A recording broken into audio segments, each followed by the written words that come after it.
Bapak, Ibu, dan saudara-saudara, anak-anak yang dikasihi Tuhan, Shalom. Selamat hari Minggu bagi kita semua. Kita di minggu ini ada dalam tema persembahan itu dilihat dari kualitasnya ataukah kuantitasnya. Karena kalau omong persembahan, ini bukan hal baru. Kita memberi mungkin tanpa perasaan apapun. Kita memberi mungkin juga dengan pergumulan yang banyak. Mungkin juga kita memberi dengan berbagai sukacita yang besar. Tetapi mungkin saja kita anggap sebagai rutinitas dan formalitas dalam rutinitas ibadah kita.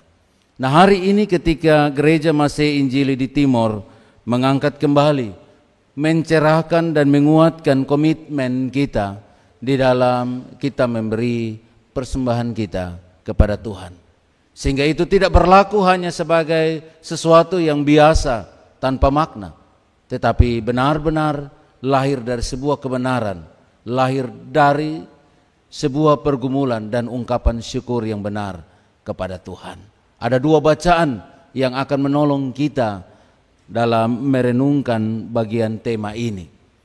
Nah, saya memulainya dengan sebuah cerita bahwa pengalaman saya ada di kota Ende pertama kali, diundang oleh seorang kenalan untuk ada dalam sebuah acara yang bagi kami sebagai orang Rote bilang kumpul keluarga, tetapi untuk orang Ende akan disebut sebagai minum air petu. Untuk memenuhi undangan itu saya pergi dan hadir di sana, mendengar sapaan adat seluruh rangkaian acara ya ada di situ. Namun juga saya mendengar bisik-bisik dari beberapa orang yang ada di sekitar saya. Mereka bercakap-cakap dan bertanya, dan saya mendengar itu.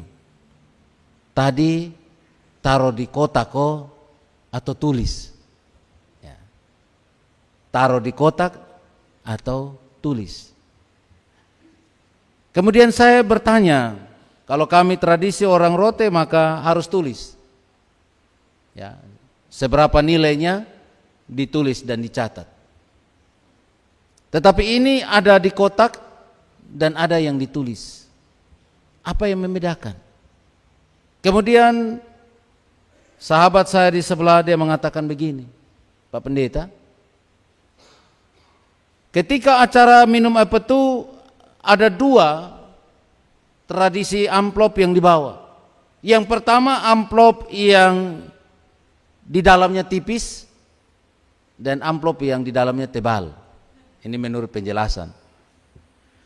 Jikalau dia membawa amplop yang tipis maka dia akan meletakkan di kotak. Nilainya mungkin kecil dan orang tidak tahu itu. Tetapi mereka yang membawa amplopnya agak tebal, mereka akan pergi untuk mencatatnya karena nilainya besar dan supaya orang lain tahu apa yang menjadi persembahannya. Ketika melihat kejadian itu, kemudian saya berpikir bahwa benar ada perbedaan sikap ketika orang memberi. Jikalau itu tidak mau diketahui orang, ada dia punya bagian. Kalau untuk diketahui orang, maka ada dia punya bagian. Nah, tradisi-tradisi ini pun juga sadar atau tidak juga ada dalam kehidupan beriman kita. Ya, kalau kita membaca perilaku-perilaku ini juga seperti pada Injil Lukas pasal 21 ayat 1 dan sampai 4. Kalau kita membaca bahwa bacaan ini didahului dengan berbagai situasi-situasi. Bahwa Yesus sedang berada di bait Allah, dan di dalam bait Allah itu Yesus mengajarkan banyak hal. Ada banyak pelajaran iman yang diajarkan. Ya, misalnya tentang pajak kepada kaisar, misalnya tentang kebangkitan, misalnya juga tentang ahli-ahli Taurat. Mereka suka pamer, ya mereka suka berdiri doanya panjang-panjang, ya mereka suka melakukan ya sampai orang-orang harus memperhatikan mereka. Ya, mereka harus duduk terdepan, terhormat dan sebagainya. Dan itu cerita-cerita atau pelajaran-pelajaran yang disampaikan Tuhan Yesus mendahului bagian bacaan ini. Dan juga tercatat bahwa Yesus memperhatikan semua aktivitas yang ada di dalam bait Allah. Dan dalam bacaan kita bilang, kebetulan Tuhan Yesus angkat muka, Tuhan Yesus melihat bahwa orang-orang sedang memberi persembahan. Baik itu orang kaya maupun juga seorang janda miskin yang mendapat perhatian daripada Tuhan Yesus. Ya, saya membayangkan betapa banyaknya pemberian dari orang-orang kaya tersebut. Ya, mereka mungkin saja menunjukkan secara terang-terangan. Jadi kalau uangnya ya 1.000 ya pasti dong akan kakumuk, ini uang mungkin banyak bertaruh. Tapi kalau uang 100.000 mungkin dong pegang begini di ujung baru taruh kas masuk. Mungkin saja seperti itu. Saya mencoba untuk membayangkannya. Dan pastinya bahwa apa yang mereka lakukan supaya dapat terlihat oleh orang lain. Supaya orang lain bisa lihat. Nah, ini menjadi catatan bagi orang kaya. Pastinya bagi mereka ada perasaan bangga karena mereka memberi persembahan yang banyak. Apalagi itu dilihat oleh orang. Orang-orang yang melihat proses memberi persembahan itu juga mungkin memberikan beragam reaksi. Mungkin ada yang biasa-biasa saja, tetapi ada yang mungkin juga tercengang dan wih hebat dia pun persembahan nih banyak. Tercengang-cengang ketika melihat orang memberi persembahan. Tetapi apakah itu juga menjadi reaksi bagi si janda miskin yang memberi persembahan? Bagaimanakah reaksi? Apakah ada orang yang juga memberikan apresiasi kepada janda miskin ini? Saya pikir juga mungkin tidak ada. Yang ada ini kan pasti muka matono dan sinis. Bilang, su janda mason dulu diam-diam di rumah mau jalan keliling kota. Hanya dua tembaga sama lu bikin diri. Ya. Mungkin kalimat-kalimat itu yang keluar. Kalimat-kalimat sinis, tatapan-tatapan yang mencela terhadap persembahan si janda itu. Tapi Yesus memberi reaksi yang berbeda. Ya, kalau kita lihat tradisi orang Yahudi, maka pemberian orang kaya itu biasanya dilakukan di depan umum. Ya, tadi dalam bacaan sebelum ya hampir sama untuk itu. Orang-orang kaya itu dengan bangga memasukkan persembahan mereka ke dalam peti. Mungkin dengan koin-koin emas, perak yang bunyi nyaring. Tapi kenapa Tuhan Yesus tidak memuji pemberian mereka? Saya mencatat mungkin ada dua hal. Yang pertama, Tuhan Yesus tahu dong orang kaya. Ini dong kaya, jadi pas dong kasih ini, kalau dong pung uang ada 10 juta, pasti dong kasih 10.000. Ini kecil. Ya, kecil. Kok masih ada sisa 10 juta, hanya 10.000 kas keluar, sana terlalu kecil. Mungkin Yesus tidak memberi apresiasi apa-apa kepada mereka. Karena pasti mereka menyisakan apa yang menjadi sisa dulu baru mereka kasih. Ataupun hanya sebagian kecil saja yang mereka kasih. Bagi orang kaya itu pemberian itu biasa-biasa saja. Karena mereka masih punya yang banyak, lebih banyak. Mungkin tidak sampai 1/10 juga persembahan mereka. Persembahan yang diberikan tidak terlalu berdampak pada kehidupan mereka yang berkelimpahan, atau hidup selanjut mereka tidak mempengaruhi. Alasan yang kedua juga mungkin karena Yesus tidak memberikan apresiasi karena memang Yesus tahu dong punya motivasi. Yesus ini punya kuasa, dia tahu kedalaman hati setiap orang yang memberi. Dan dia juga tahu bahwa ini orang pasti dia bukan dengan motivasi yang tepat. Orang kaya ini hanya ingin mendapatkan pengakuan, penghormatan, pujian dari orang-orang yang melihatnya ketika dia beri persembahan. Orang kaya ini dia hanya sementara jaga waka karena dia harus menunjukkan bahwa dia orang kaya. Jadi standarnya bukan seperti ini. Dia harus tetap standar, menjaga standar persembahan. Bahwa dia orang kaya. Ya. Mungkin kelihatan seperti bukan karena ketulusan, bukan karena kerelaan. Apalagi bentuk iman kepada Tuhan sebagai sumber berkat tidak ada. Ini sikap hati yang Yesus tidak sukai. Karena kalau kita lihat dalam bacaan ini, maka sebelumnya Yesus secara tegas mendidik orang supaya jangan berlaku pamerlah layaknya ahli-ahli Taurat yang suka melakukan kewajiban agamanya supaya dipuji orang. Bahkan Yesus menegaskan bahwa sikap itu akan membawa kepada penghukuman yang berat. Nah, kenapa Tuhan Yesus memuji pemberian janda miskin ini yang memberi 2 peser, 2 keping, ya kalau dalam terjemahan baru 1 TB1 akan bilang 2 peser. Kalau terjemahan baru 2 akan bilang tembaga. Nah, 2 peser ini kalau dalam bahasa aslinya itu 2 lepta. Lepta itu berarti bentuk dia tipis, uang logam yang paling tipis. Uang 1 leptom itu tidak dapat beli apa-apa, tidak bisa pakai apa-apa, sehingga pemerintah Romawi tarik dari peredaran dan kemudian diganti dengan 1 sen. Jadi 1 lepton itu sama dengan 1/40 sen.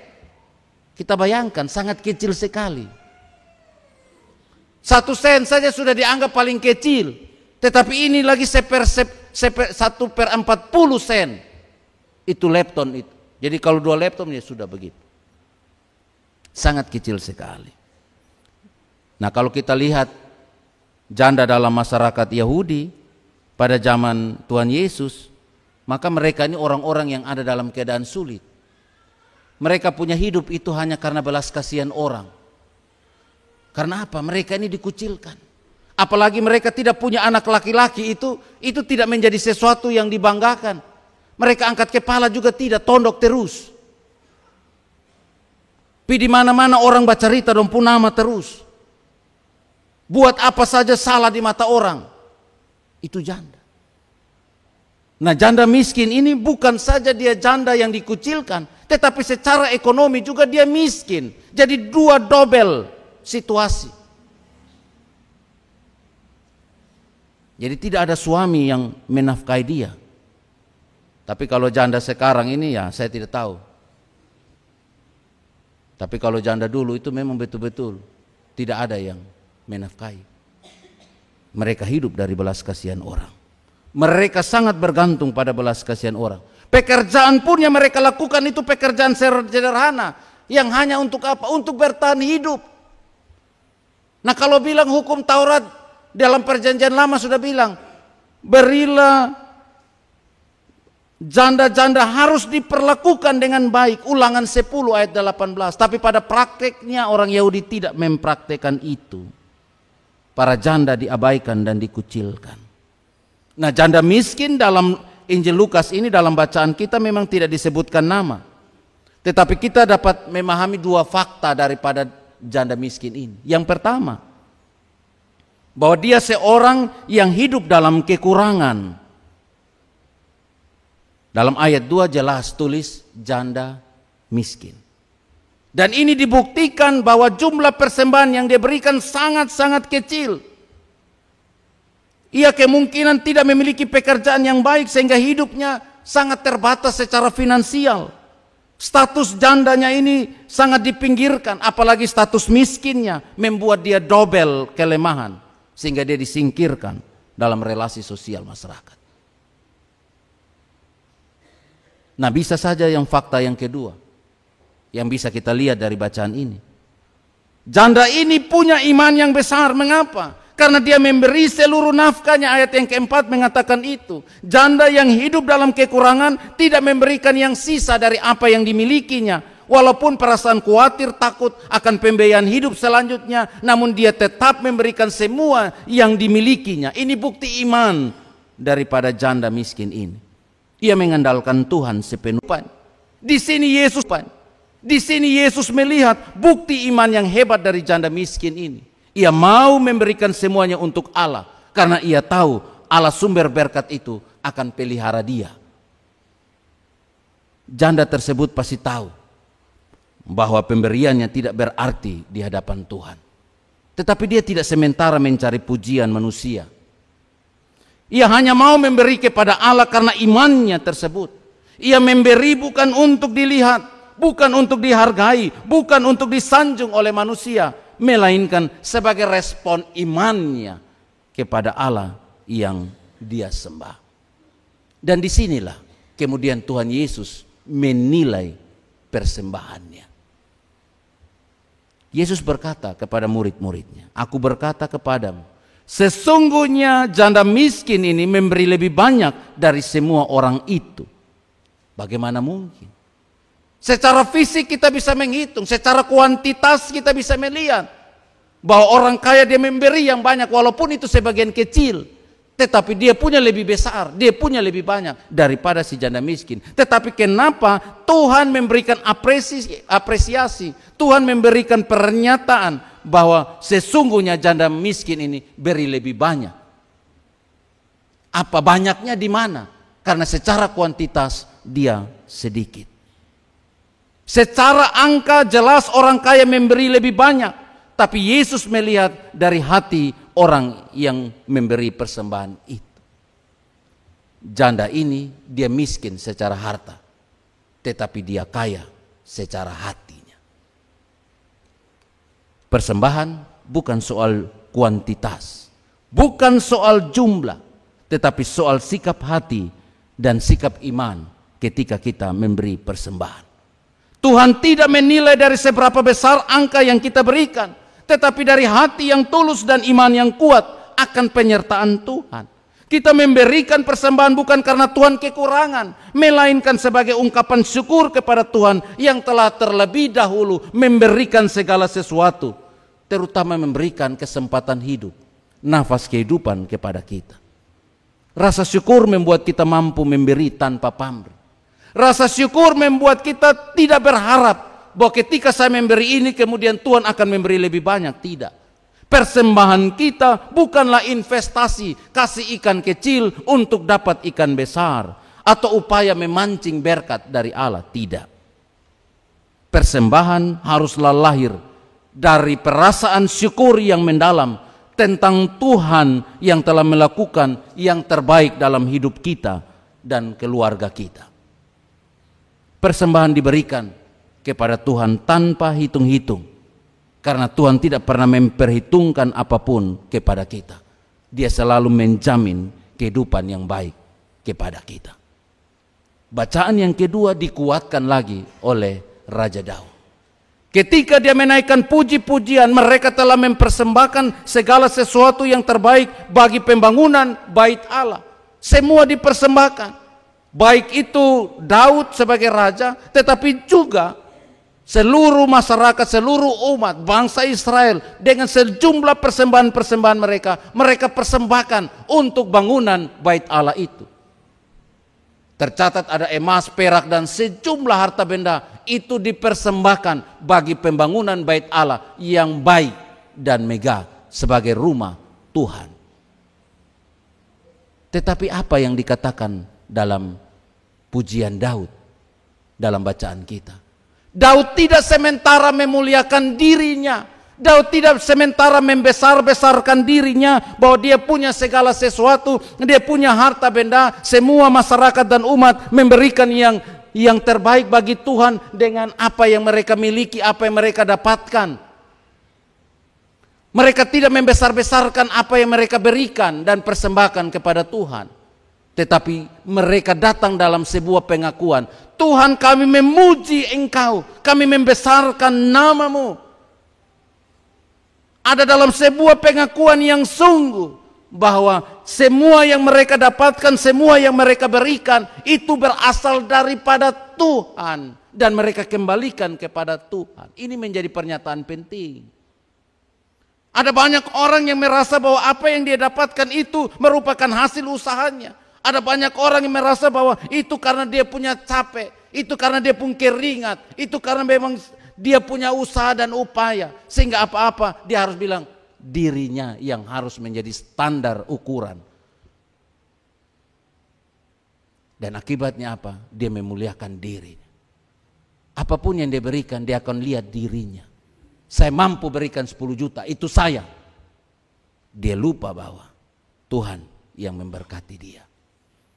Dan pernyataan iman inilah yang Daud mau sampaikan. Dalam kebesarannya sebagai raja, dalam sebuah kebesaran yang punya segala sesuatu, kekuasaan dan sebagainya. Tetapi dia ada dalam sebuah pengakuan tentang apa yang dimiliki itu datang daripada Tuhan. Bukan karena upaya dia sendiri. Dan dia juga berdoa dalam puji-pujiannya. Tuhan, selidikilah hati dari setiap orang yang memberi kepadamu.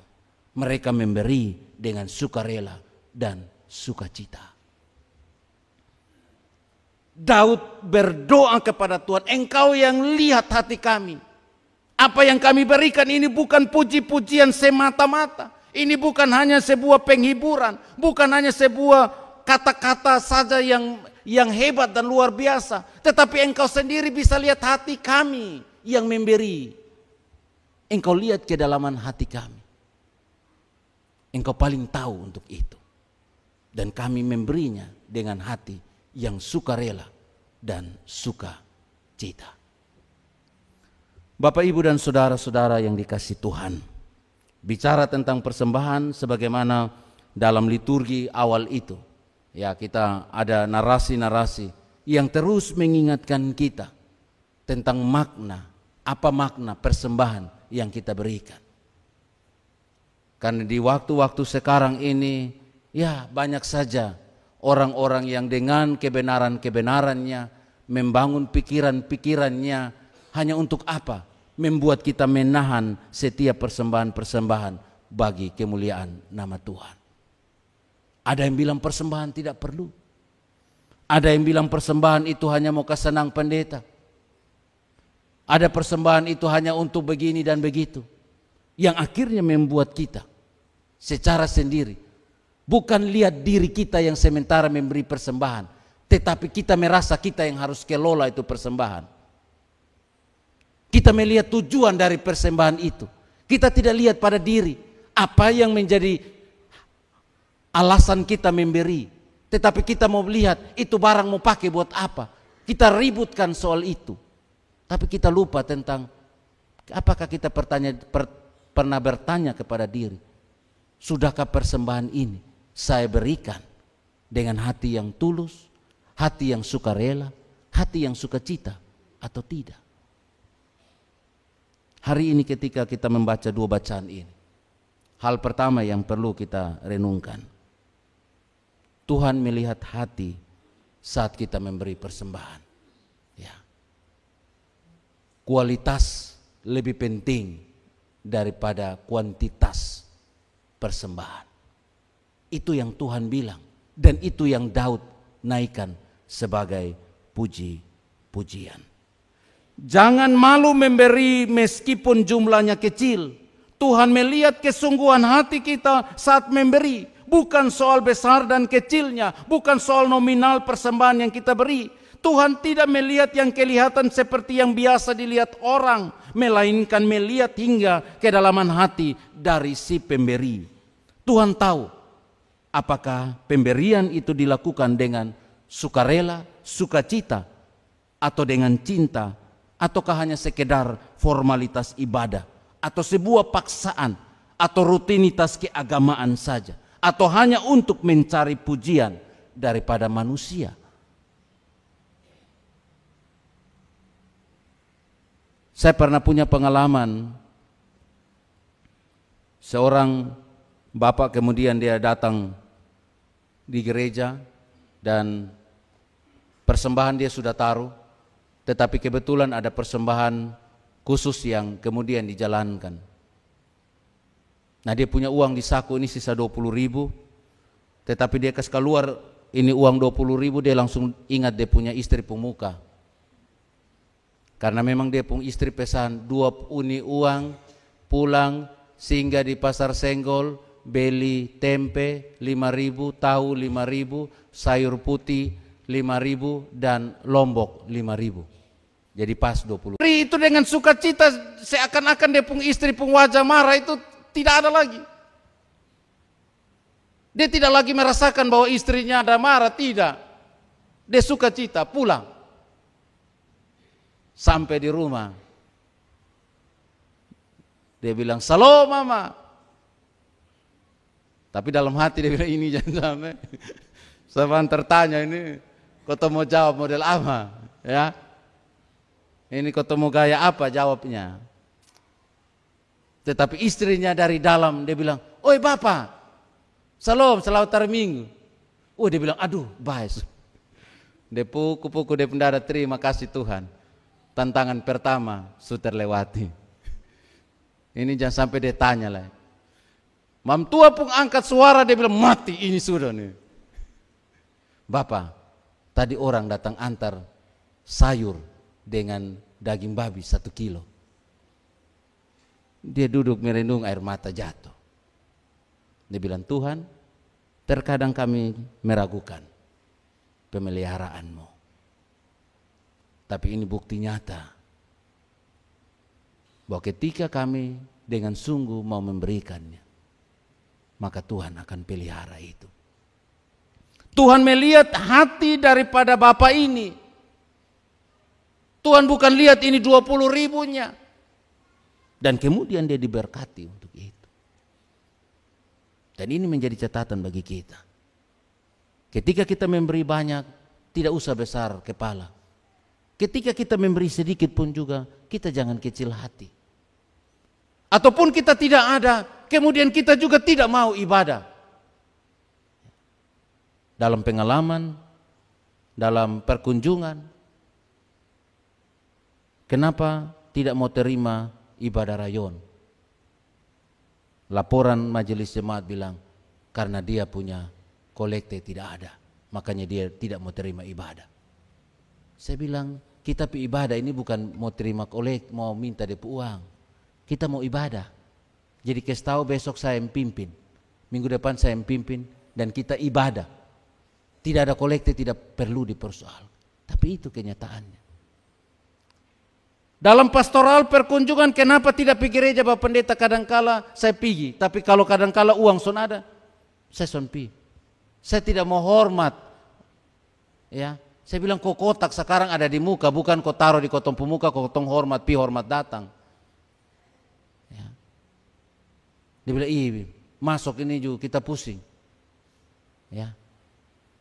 Kadangkala saya masuk dari sayap kanan sana supaya masuk di sini, supaya jangan masuk taruh kolekte di depan.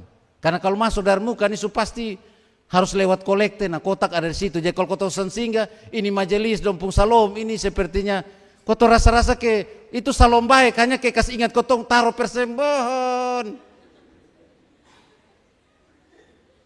Jadi kadang-kadang kau tahu dari sayap kanan dan sayap kiri sampai pendeta supaya menghindar.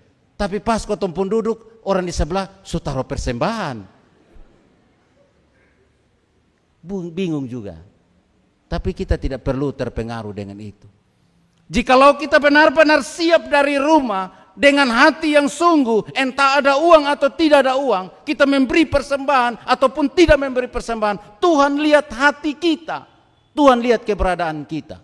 Jangan pernah kita kemudian hanya gara-gara persembahan ada banyak perjumpaan dengan Tuhan yang tidak kita lakukan. Itu hal yang pertama. Hal yang kedua, bahwa ketika kita memberi persembahan kepada Tuhan, maka berilah persembahan itu dengan iman yang sungguh kepada Tuhan.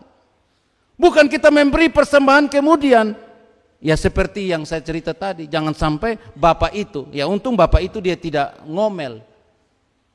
Setelah memberi persembahan dia tidak ribut, saya supi kasih ini uang lain nanti, istri mau ngomel, segala macam, dia tidak mengomel itu. Dia memberi habis, ada keluasan tersendiri dalam dirinya, dia ada semangat sendiri, dia dipulihkan dalam kebimbangan itu. Dia percaya bahwa Tuhan memberkati, Tuhan akan membuka jalan baginya. Seperti janda miskin ini, ketika dia memberi persembahan dari semua yang dia miliki, dari semua nafkahnya dia berikan, dia tidak terpikir bahwa nanti minggu depan atau besok ini dia makan apa, sebentar ini dia makan apa. Dia tidak pikir memang. Yang dia pikir bahwa hari ini ketika dia memberi persembahan, dia berikan semuanya untuk Tuhan. Dan itu imannya. Dan dia juga beriman bahwa ketika dia memberikannya, pasti Tuhan memberkati dan memeliharanya. Itu imannya. Memang kalau kadang iman ini tadi di kebaktian pertama, iman ini seperti ini nih tidak banyak Ya kalau kami laki-laki ini kadang-kadang beriman, kadang-kadang ya anggap sepi saja. Ya. Tapi kalau untuk ibu-ibu ini bahaya. Ya. Mereka sulit beriman untuk itu. Ya. Walaupun dompur rekening ada 2 juta, dong tetap aduh uang sonada. Ya. Uang sonada. Rekening ada 2 juta, bukan kosong ini. Ini rekening ada 2 juta.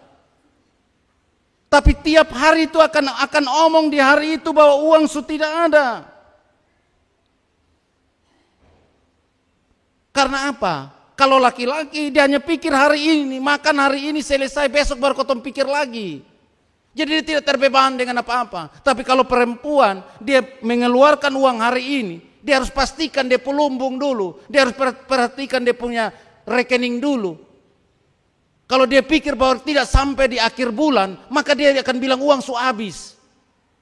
Hanya untuk apa? Menekan suami, menekan anak-anak, supaya tidak meluapkan keinginan-keinginan. Dan kalau begitu itu rumus yang dipakai, hukum yang dipakai dalam rumah, ini keinginan atau kebutuhan. Tapi kalau uang banyak ini tidak ada keinginan kebutuhan, hajar. Tapi kalau sudah uang sudah bilang sudah mulai menipis, maka harus tanya, ini keinginan kok kebutuhan. Nanti kalau sudah masuk, oh ini kebutuhan, skala prioritas lagi. Ini prioritas pertama kok, prioritas kedua kok. Jadi ada dia punya tahapan-tahapan. Perempuan-perempuan, ibu-ibu begitu. Akhirnya mereka itu, ya kadang-kala cepat tua. Karena apa? Perkara di 1 bulan yang depan nanti, itu dong su pikir dari sekarang memang. Ketakutan itu, kekhawatiran itu sudah dimulai dari 1 bulan sebelumnya. Akibatnya apa? Mereka cepat tua. Ya. Tapi saya duduk pikir-pikir juga. Mereka pikir ini mereka sudah cepat tua. Dompi selesaikan dengan masuk spa, bilang, wih, kotompi spa, do pedikur, medikur, tekukur. Kas habis uang lebih dari kekhawatiran yang harusnya tadi sudah bisa bayar kebutuhan-kebutuhan sebelumnya itu. Nah, ini kadangkala ya. Tetapi hari ini kita mau belajar bahwa apa yang kita berikan dan persembahkan bagi Tuhan, biarlah persembahan itu diberikan dengan iman. Sehingga Tuhan melihat itu dan kemudian Tuhan memberkati seluruh persembahan kita. Ada kesungguhan. Sebagaimana pengakuan daripada Raja Daud. Engkau punya uang ini, kami kembalikan kepadamu Tuhan. Kami memberikan dengan sukarela dan sukacita kepadamu Tuhan. Tetapi engkau melihat hati kami. Artinya ini benar-benar ada pengakuan yang sungguh kepada Tuhan. Ada sebuah iman yang terus juga dinyatakan ketika memberikan persembahan. Bukan dia sementara memuliakan dirinya. Itu catatan kedua ketika memberi persembahan. Berilah dengan iman supaya kita bisa merasakan banyak mujizat yang terjadi dalam kehidupan kita. Yang ketiga bahwa ketika kita memberikan persembahan itu, kita harus sadar bahwa itu momen kita untuk memuliakan Tuhan. Itu kesempatan kita untuk memuji nama Tuhan. Tidak banyak kesempatan kita memuliakan nama Tuhan. Mungkin kita bilang terima kasih Tuhan. Tetapi sesuatu yang nyata itu kita lakukan dengan memberi persembahan syukur kepada Tuhan. Kita memberi persembahan kepada Tuhan. Memberi persembahan bukanlah kesempatan untuk memuliakan diri sendiri, tapi kesempatan untuk memuliakan nama Tuhan. Kita mau muji nama Tuhan. Sebagaimana Raja Daud, dia tidak membesarkan dirinya, tetapi dia mau bilang bahwa ini Tuhan punya. Persembahan itu adalah sebuah pemberian syukur kepada Tuhan. Maka bukan untuk pamer dan ketunjuk orang, bukan untuk menunggu sanjungan dan juga apresiasi yang hebat dari orang, bukan untuk menunjukkan ajang sebagai ajang untuk menunjuk pamer kepada orang lain, tetapi biarlah itu sebagai sebuah refleksi iman atas setiap pemberian yang Tuhan beri kepada kita. Jika ada yang harus dipuji dalam momen persembahan, maka hanya Tuhan dan kemuliaan bagi nama Tuhan yang diperdengarkan. Hari ini ketika kita belajar makna daripada persembahan yang kita berikan. Mari kita bertanya pada diri, apakah saya memberi dari hati yang tulus, dalam kerelaan dan sukacita, tanpa pamrih? Ataukah apakah saya juga memberi untuk memuji Tuhan, ataukah untuk dipuji orang? Apakah saya memberi didasari dengan iman kepada Tuhan sebagai penjamin hidup kita, ataukah hanya sebagai formalitas ibadah belaka?